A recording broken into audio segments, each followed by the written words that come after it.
Next, moving on, we are going to Como, Columbia, Missouri, where the Missouri Tigers take on the Georgia Bulldogs. If I'm going to tell you, if I take out the magnitude in this game, like let's say a game like LSU Florida definitely has more magnitude because, or maybe it doesn't, because Florida is fighting for a playoff spot right now. They're one loss away from getting kicked out of that. A team like Alabama wants to stay undefeated, wants to stay that number one team. Other than that, like a team like Auburn maybe is trying to get back into the top 25. But if you take out all the magnitude of all the other games and like the level that the impact of the win or the loss will have on the teams, I think, in my opinion, this by far will be the best game in the SEC this week. No question about it. Georgia at Missouri.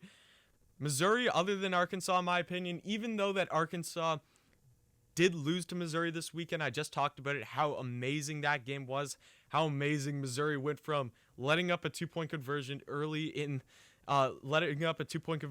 late in the fourth quarter, where the ball literally got taken out of the defender's hands. Like, the defender literally had the ball on his fingertips, and the Arkansas receiver just took it out of his hands. That was an unbelievable game. And then Missouri was able to come back and march down the field and get the game-winning drive and everything and go kick the game-winning field goal. Amazing game there. Missouri has been the second most surprising team because I didn't expect Missouri to be like the doormat of the SEC this year, but they've definitely been better than I expected. Arkansas, I did expect to be that doormat, that Vanderbilt team that just is no good, and they've done way better than that. So Missouri, even though that they've done very well this year and it exceeded my expectations by a ton, I'd still put Arkansas as a more surprising team this year. But Missouri, nonetheless, great team this year. Their defense, I didn't really understand because Missouri's not a team that you're going to see in primetime. They're not a team that you're going to get on CBS. They're not a team that you're going to get in those ABC or ESPN like big-time games. So I don't watch Missouri. I didn't watch Missouri until they played my Gamecocks just a few weeks ago. And that defense, oh boy, that defense led by Nick Bolton, that is something special. They can shut down an offense, even though that they did let Arkansas score a ton of points in the last game. Missouri's defense was very good in that South Carolina game. That game we played them, Missouri was able to step up and make some big plays in that game and limit our offense to only, I think, 10 points. Now, the Gamecocks' offense at that point was nothing special. Obviously, we had the leading rusher in the SEC, but other than that, nothing special from the South Carolina offense. So that was really the first time I got to see our Missouri this weekend. I know they got Roundtree as their leading running back. He's been a guy who's been around Missouri for a while. I feel like he's been there the last 7 years. Like every single time I watch Missouri, Larry Roundtree is always the running back. I don't know why. How much has he rushed for this year? Yeah, he's almost at 835, so he could be on the cusp of getting a 1,000-yard season. If he has, would that be? 165-yard game. He would reach that 1,000-yard mark. But the problem is that he's going up against a big, nasty Bulldogs defense on the other side of the ball. The Bulldogs this season, it's been an up and down roller coaster. Because I remember watching them the first game of the season against Arkansas. I was like, Florida's got this division easily. They have it a lock. Georgia's going to drop a game. If they played that close, if Georgia was losing to Arkansas at half, Georgia is going to struggle this season. And then I think the next week they go out and they beat Auburn. Then the next week they go out and they beat Tennessee. And I was like, this Georgia team is playing some pretty good football. And they seem to have the only sense of consistency on the defensive side of the ball. Like you saw teams like Alabama early on in the season. They were letting teams run up the scoreboard on them. And they were going into playing Alabama that week. And in my SEC Weekly Pick Show, you could go back and watch it. Week 4 SEC Weekly Pick Show. I picked Georgia to win that game. I was like, Georgia's defense is playing really good. I feel really good about where they're at, and their offense is doing enough to be able to prevail them, to be able to win that game. And I was wrong about that game. Alabama came out scoring in that second half, and Georgia just wasn't able to do anything with Stetson Bennett. So from there, kind of dipped off, and then Georgia went undefeated until that Florida game where we all saw what happened. Kyle Trask and Kyle Pitts and the rest of the Florida Gators offense just showed up in Jacksonville, and Georgia just could not get anything going offensively. Stetson Bennett did not have a good game at all. He really, from after that Alabama game, just dipped off. And then finally, Georgia brought in JT Daniels. I know he's dealing with injuries and everything. I haven't really been keeping up on the JT Daniels storyline as much as I could have. I know that there's some not really missed, but like he was actually dealing with injuries and everything like that.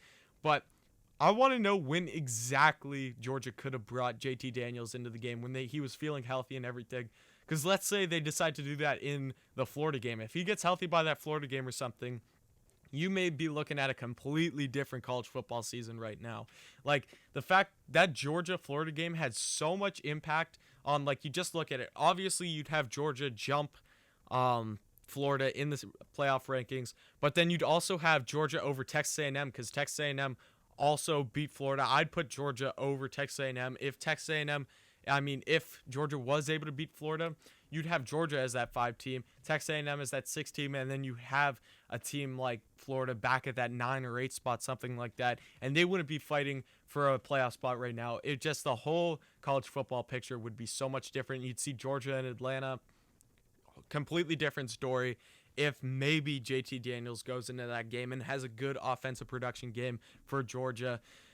JT Daniels, what has he done in his game so far? He's thrown 6 touchdowns, 1 interception. He has 540 yards, so he's had a decent couple games for the Georgia Bulldogs. They've been playing some pretty good football the last couple games. I remember the first time they played the Gamecocks a couple weeks ago, and offensively, they just had a showing. When that rushing game gets going for Georgia, when they have Zamir White going, when they have Cook going, when they have the rest of that rushing game going, like, it's game over. If Georgia has any sense of a running game in this game, you can kiss this game goodbye, because Georgia's running game, you saw it in a game like the Auburn game where Georgia just completely bullied Auburn on the line, but on both sides of the ball, and Auburn couldn't get anything going offensively, and they couldn't stop Georgia defensively, and that's the main reason why Georgia was able to win that game. They just bullied them on the offensive line and the defensive line. No chance. Auburn had no chance in that game. So, big keys for Missouri in this game. You're going to have to go out and you're going to have to stop this Georgia rushing game. No question about it. They have the defense too. They have the best linebacker, one of the best linebackers in all of college football in this game, in Nick Bolton. He's going to have a big game paired up with those running backs. You cannot allow them to get into that secondary. That's going to be Nick Bolton's job. Get the running backs on the ground, because that's going to be absolutely huge. You got to get White, you got to get Cook, you got to get Milton, you got to get McIntosh, you got to get Edwards, all those guys. Like, what are they at? 6'14", 259, 183, 176, 115. That's just all of the Georgia running backs and the rushing stats. So they've had a fair share of their rushing games this season. The Georgia receiving game, it's decent this year. Kyrus Jackson is leading them, 455 yards. He's had 3 touchdowns. Burton has 3 touchdowns. Pickens has 3 touchdowns. Pickens has been underperforming this season. Like, I was expecting him to be one of the better wide receivers in the SEC this season, but he hasn't had that good of a season as I expected him to. What Missouri's going to have to do on offense, they're just going to have to go out and score. I think they need to score at least 28 points in this game, which I think they could. You saw it last week, and they scored 40+, I'm pretty sure. They put up a decent number against a decent Auburn defense. So Missouri has shown that they can score on offense. Georgia's defense is very good, even though they have been dealing with injuries for a long time this season. They are still a very good defense. They have still a big, solid players on that defense. So Missouri's going to have to score the ball. They're going to have to run the ball with Roundtree. They're going to have to get guys like, who's their top receiver? Batty, Knox. Wait, no, that's rushing. Chisholm, Hazleton, Batty, Knox. Those are their top receivers right now. 369 yards for Chisholm. Hazleton has 322. Batty has 314. Knox has 280. So they have the receiving stats. You just got to spread the ball. Again, those stats are very spread out. They don't have that one guy that, let's say a team like my Gamecocks, Shi Smith is that leading guy. His stats compared to the rest of the teams is through the roof. This is a very spread team. They have lots of guys that they can get the ball to. So Missouri, you're going to have to take advantage about that. But in my opinion, I think that Georgia is the better team right now, and especially with JT Daniels playing some pretty good football down there in Athens. Even though this game is in Como, Columbia, Missouri, I am going to be taking the Georgia Bulldogs in this game.